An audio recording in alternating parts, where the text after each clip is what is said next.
gonna give it a couple more minutes to have everyone trickle in, but hi, I'm Kate. I'm super excited to do this. Hello. Really pumped to do this live. I'm reporting from you in my office / bedroom. We don't really have an office here. All right. Oh my God, it's such a nice day. I should have done this outside, but unfortunately I do not have the perks of having a patio living in New York. That's like super luxurious living to me. I hope you're all gonna enjoy the sun in some way. If it's sunny near you, I feel like I'm appreciating any daylight that I get these days. Thanks so much for tuning in. All right, so I guess I can kind of kick things off, and then when people are kind of struggling in, they can just join the conversation. But hello, I'm Kate. I'm super excited to be here. I'm a senior product manager at Common Bond. We're a fintech startup based in New York, primarily focused on student loan solutions, both on the customer side and enterprise side. I'm an advisor also for the Built by Girls WAVE program, so I'm like so pumped that I get to do this because communities like this and platforms like this are just so important to be able to connect students and recent graduates with professionals. I know that I didn't have these resources growing up early in my career, and I had to really seek them. So having this is so important, and I'm hoping that through events like these and activities like these that we somehow kind of bridge the wage gap, the gender gap, and really have a call to action for more diversity and inclusion, just in companies in general and in technology especially. So let's kick things off. I guess a little bit about me. I had a pretty unconventional road to product. I was a typical pre-med student, and I was a neuroscience major. I definitely thought I was going to be a doctor, go the whole 9 yards. Just a disclosure too, I come from an immigrant family. I'm an immigrant myself, so this pressure to kind of like figure out your career really quickly was definitely always in the foreground. And it's often a little bit difficult to navigate that when you've got two different cultures to kind of assimilate to. And I think during college, I even went from, like nursing to psychology to sociology to neuroscience. Like that whole thing was just so much. So I'm hoping that today I can kind of like share with you some of the tips and advice I've gathered along the way that hopefully will help you in your career as you navigate through different changes. But in college, after I graduated with neuroscience, I was like, okay, let me go apply to med school. Definitely did not get in. And at the time, I was actually working in pharmaceutical marketing right after graduate school. So I didn't go directly out of college. And I was kind of unhappy, and I really knew I wanted to go back to school, just didn't know what. I thought of epidemiology mainly because of my research background, and I ended up getting into Tulane, so that was a really cool surprise. And that was really when I realized, wow, I love this whole aspect of research at a population level. And I think that was kind of where this love of, solving problems at a large scale really initiated. So after grad school, I thought that I was going to go work for the WHO or CDC or even a public health department. And that wasn't the case. I ended up really working clinical research, and I got recruited into a startup in New York. So I think I obviously jumped at the chance. I was 24 years old, so I was like, let's just go to the city. I've always wanted to live here. And I kind of made that leap without thinking too much into it. But luckily, it was really my first foray into the startup scene, which was really cool.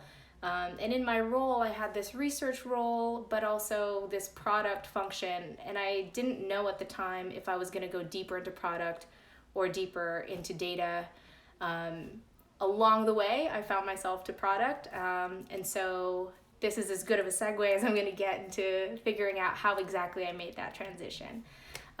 So my first piece of advice really is the decisions you make today are not going to dictate your entire life. You will have changes and new experiences. You're going to meet new people. And as you grow and evolve as a person, you'll inevitably have shifts in perspective, new interests that make you want to do different things, that open your eyes to different things. So changing your mind is completely normal, and I think we should probably try to do more in our lives to embrace that change, because it's gonna happen. Like, you can have the best laid plan and something will still, come at you that you didn't expect. And I think just being able to adapt and be honest with yourself is super, super important.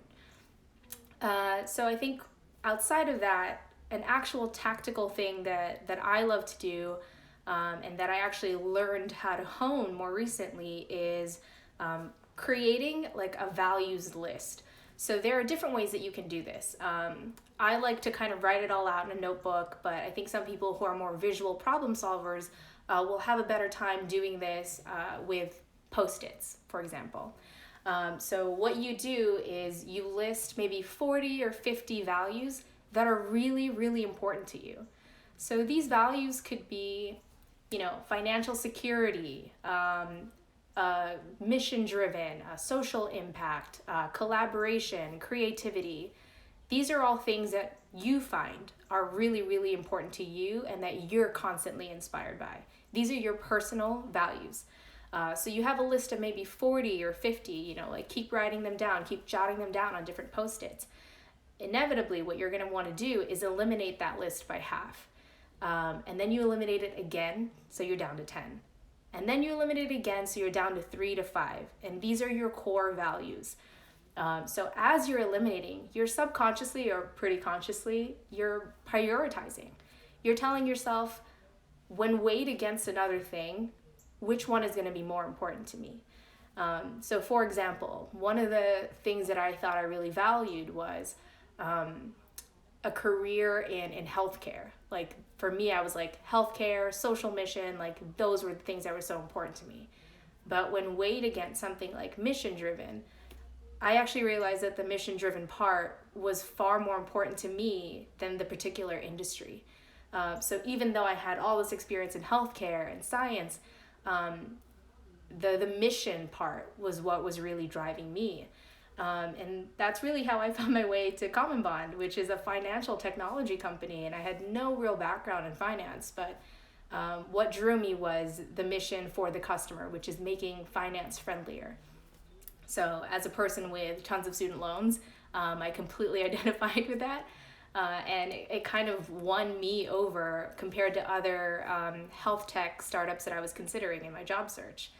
Now, when it came to my major, some of the things that I listed down as values actually were financial security. This is a little bit more of like a personal priority because, again, coming from an immigrant family and being an immigrant myself, there was definitely a push to kind of have that financial security. What was the other reason to come to America if you didn't have this, right? So there was a huge push on my family's part, especially my parents, to kind of consider nursing. It's an in-demand career. You're going to get work right away. But I actually realized that the demand for my work wasn't something that I valued more than this search for knowledge. So when I was listing these things, what I really loved was research, asking questions, figuring out how to answer those questions, and then proposing a solution. Those were things that I was so excited about. So, that weighed much more heavily to me than having secure, constant demand for my profession. Now, everyone's priorities and interests are going to be wildly different. And this is why I think it's so cliche to say, but there is no way that you're going to be able to compare your personal interests and your journey to anyone else, even if they're in the same field as you, doing the same major, working the same job. We're all doing something completely different because we're very different people. And I think this is a very, very useful thing to remember, and it's still something that I try to consciously remind myself for sure. So once you've gotten your core values, essentially what you're trying to do is make sure that those core values align with the company that you want to work for, the job that you want to take on, maybe the person that you find inspiring that you want to connect with. The whole idea behind this is once you know the things that you absolutely can't live without, or the things that you know for sure are the most important aspects for you when it's finding a job or your education, then it makes it easier for you to kind of make these difficult choices when you've got to choose one thing or another. So after you've gotten your core values together, the subsequent kind of fast follow exercise really is, if you've got these job descriptions or titles or companies that you're really, really interested in, ask yourself, what is actually really attracting you to this role? What about it inspires you? Is it the prestige of the name? Is it that it's in the industry that you like? Is it that you get to work with people who kind of foster the same values that you do? Or is it more like, hey, they have a remote work capability, so having that work flexibility is really important to me. Or, oh my God, I'm allowed to bring my dog into the office. That's really important to me. So getting an idea of what values you have that align with the company or the job or the person that you're trying to connect with is so important. And that way it kind of makes it easier for you to be able to convince your interviewer or yourself that this is the right move, because you've always got that like data to back it up.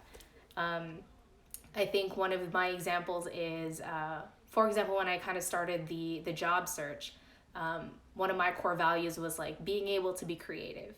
And that was one of the 5 core values that Spotify had. So I really was like, okay, this is a company that really aligns with my beliefs and what I want to do. And I think that they're going to provide me with the environment to be really, really creative and successful in my role. So in that way, you know, you're being able to make a bridge between you, your skills, and your expertise, and the next thing that you want to tackle. So the next like tactical piece of advice too is one step after that is really like breaking the ice and networking. So you've got great platforms like this, you know, Built by Girls is amazing for being able to connect with people. But there's also LinkedIn, and I think in some ways it can be a little bit intimidating to kind of go on like LinkedIn, search for a job title, search for a person or a company, and kind of stalk them and then like send them a message. I will tell you now that it doesn't really get easier, and I think one of the things that you're just gonna have to get used to is sometimes people just don't respond. Sometimes they'll say no because they're at capacity, but it never hurts to ask. You know, like closed mouths do not get fed, and you might as well shoot your shot and ask your question, because more likely than not, you'll find that people want to help. People want to help others who have a real like thirst for learning, especially if you're approaching it like, hey, like you work in this role in this company and I'm thinking about it. What are some things that I should think about as far as taking classes or starting projects? I know I've learned so much being an advisor on the WAVE program, and having this like open line of communication early on and practicing exactly how to connect with professionals, whether on LinkedIn or any other networking event, is really, really important. And I think it gives you practice for how to negotiate and sell yourself and pitch your ideas, and not be afraid of failure. So I hope that kind of makes sense, but the very last like piece of advice here on my end is really just never stop wanting to learn, never stop wanting to ask questions. A lot of people will continue to grow and change their minds, and as you're navigating all these changes, I think always keeping in the back of your head what's really important to you and why will allow you to help make those decisions much more clearly and much more definitively. So I'm going to be taking questions in about like 5 minutes, but I know that there are some questions now that have come up. So I can go ahead and answer those. So I think one of the questions was, what inspires you to achieve your goals? Oh man, that's really hard, but I think it doesn't hurt to be surrounded by incredible friends who are just as committed to their career and their personal happiness. So it's really easy to want to be part of that, and it's really easy to want to lift each other up. When you're surrounded by people who completely support you, whether it's giving you tough love or wanting you to be your cheerleader at every point, it really inspires you to want to be better for yourself. It doesn't hurt that I have a great partner. My fiance Michael is the most patient person and is my biggest supporter by far. So it definitely helps me kind of look inward and say like, hey, what can I do better? What do I want to do? Like makes me want to dream big. So hopefully that helps. I know it's a little bit of a nebulous answer, but that's the complete honest truth. The next question is also, what are some important skills for engineering majors to learn if they're interested in PM roles? So this is really more tactical, and I think one of the things that I will say is it depends. PM roles vary from company to company and from title to title. If you want to be more on the technical end, I would say if you're an engineer, since you're coming with a technical background, you've got that know-how to kind of manipulate data perhaps, or, debug and even write code. One of the things that's going to be really important is how well do you strategize and prioritize work? Because one of the biggest things in product management, besides managing stakeholders and delivery timelines, is actually being able to say, hey, out of a list of 10 things, these 3 things are the most important. And out of these 3 things that are really important, this is how we're gonna implement it. This is how we're gonna execute, and these are the people that will work on it. It's that kind of like prioritization and like strategic insight that I think would be really, really helpful. Now, all of these can absolutely be learned on the job and through books. I'm happy to provide certain links to resources that I found really, really helpful. But I think just as a start, Escaping the Build Trap by Melissa Perry is an incredible resource. And The Lean Startup by Eric Ries is really, really good. It just kind of gets you in the mindset of, hey, like this is actually the problem we want to solve. And this is how we're going to go about doing it so that we release something quickly and learn from it really quickly. And the end goal is to always keep improving on your product. So the other question that I got was, can you tell us more about how you sold your skills and background for a PM role even when it wasn't your background? Yes. So one of the more interesting things is what I found was everyone who's a PM right now came from a completely different role. There's no real direct way to become a product manager, so I think it's just about understanding what it is that the company and the role is really asking of you. So for me, because I didn't have a finance background for Common Bond specifically, what I really emphasized was my research knowledge. How I really like to dive into the infrastructure and the back end and how all this data comes together to provide a solution, or how all of the back end infrastructure works to make this web application function for our end user. You'll be surprised that even though you don't have the exact title that you want to transition into, there are so many parts of your role that actually can apply to this to product management. So I wouldn't get discouraged if you don't have the exact title or the exact responsibilities, but I would definitely highlight how you prioritize.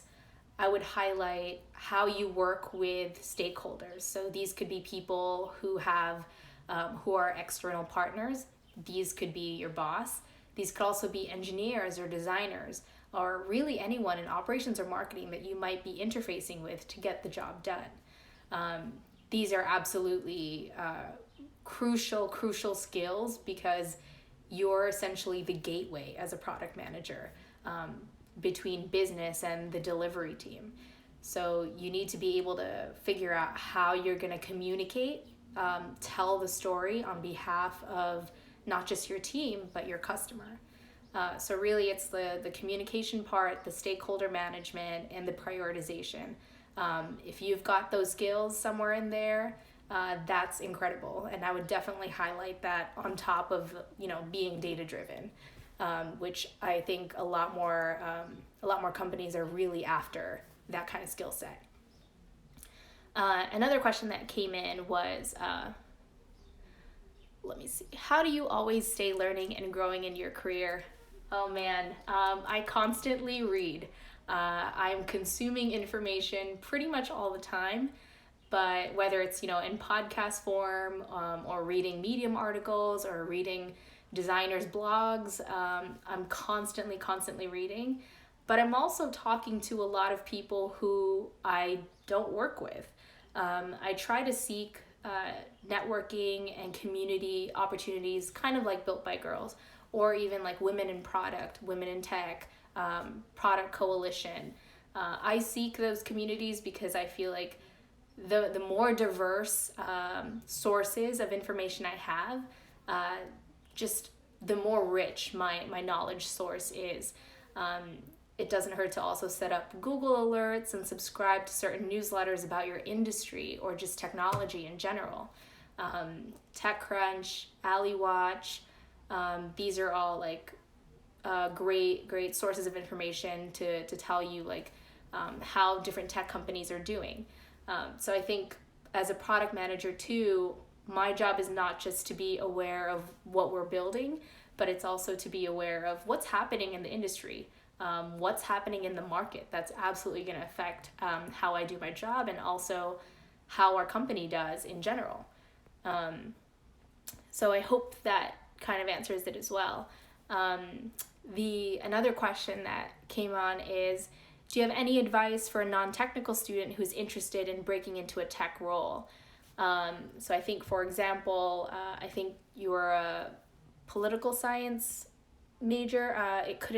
The whole question didn't come up, but I hope that I can kind of help answer this as well. If you're non-technical and you want to break into a technical role or a role in tech, I would strongly encourage you to take any one of the free courses through Coursera, Udemy, Code Academy, to either learn how to do, data analysis and data management, user research and usability testing, or straight up something in coding. I think being able to learn on the job varies so differently among the kind of company and work environment that you're going to be in. But at baseline, a lot of people want to be able to see that you're going to be successful in the role with little to no oversight. So I think having some practice in data manipulation, data analysis, or user research would be a really great way to kind of build up your skill set and your toolkit, so to speak, so that you'd be able to say hey, I can do this role. And though I have very limited experience in it, I've got some practice doing this, and I learned it within X amount of time. I think there are a couple questions too that came up on the post, and I have them recorded here. Maritza Delgado asked, how did you manage to graduate on time with the major switch? And I'm here to tell you that I did not graduate on time. I absolutely did not graduate on time. So I actually had to delay my graduation by a year, which was kind of unfortunate. My parents were like, what's going on? But I know this is not going to be possible for some people if it's cost prohibitive to kind of delay. But I will say that sometimes that just happens, and there was no way for me to be able to squeeze everything in 4 years and do it unsuccessfully. It was more important for me to kind of take my time, do it slowly, and I also had my research project to do, so it was really, really difficult to kind of make sure that I was handling all the coursework necessary and still being really, really, on top of my stuff. So I would say if you're getting pushback, I would absolutely tell whoever is pushing back that it's to your benefit to be able to take your time, because 4 years is a very arbitrary deadline to complete something and make a decision about your life. Have you ever had days when you felt unproductive at work, and how do you go about that? I go into a guilt trip when I feel like I didn't make enough progress. Oh my gosh, obviously, yes. I have that feeling right now, especially because, we're in this pandemic, we're working remotely, and there's also this, it kind of feels like I have to be on all the time because we're remote, I'm on Slack, so there's this expectation that, hey, you kind of can answer this right now, even if it's technically not during work hours. I do get into that. What I actually do is I meditate. I know not a lot of people want to do it. I was definitely skeptical, but meditating and just being kinder to yourself about what productivity means.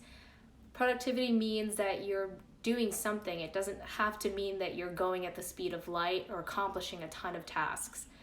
So I think redefining what exactly that means is so helpful, because we're always kind of in a society where we're go, go, go, especially in New York. And sometimes we kind of neglect what exactly we need, and we don't pat ourselves on the back for the things that we've actually done, which actually is a lot. Surviving, existing, and working in this pandemic is a lot, and you should absolutely be just for that so grateful and so proud of yourself. Another question that came up was, what major did you switch to? Oh my gosh, I was a nursing major, and then I changed it to psychology because someone told me nursing would be too hard. That was actually a guidance counselor in college. So I switched it to psychology, and then I realized I didn't really like it, and I switched it to neuroscience. The whole journey to get to that, first of all, was insane, but I think understanding what that meant for me, and why that was important for me to do, why I was so drawn to it, was really, really important. And by the way, if you've got guidance counselors or teachers telling you that this coursework is going to be too challenging for you, absolutely don't listen to them. Just give it a shot, because no one has the right to kind of dictate that. And yes, Maritza, absolutely. I think I have a few friends who kind of have spent another year or just took a little bit longer finishing their degree. Having those family expectations are really difficult, and it's definitely not just for my family or my experience. So I know we're about to close. I want to see if I can answer anything else real fast. How do you match your values with actual roles? Do you have a strategy? I think doing the card-based values matching would probably be a lot more visually drawing. So if you have all your personal values on one side with a different color post-it, and then all the company values on one side with a different color post-it, whether the companies list those values on their website or it's listed in the role, or you can kind of elicit what values they really care about, that would be a much easier way for you to align. And I think that might be all the time we have, unfortunately. I just don't want to get cut off in the middle of a sentence, but this has been so fun. I'm so glad that some of you tuned in for this.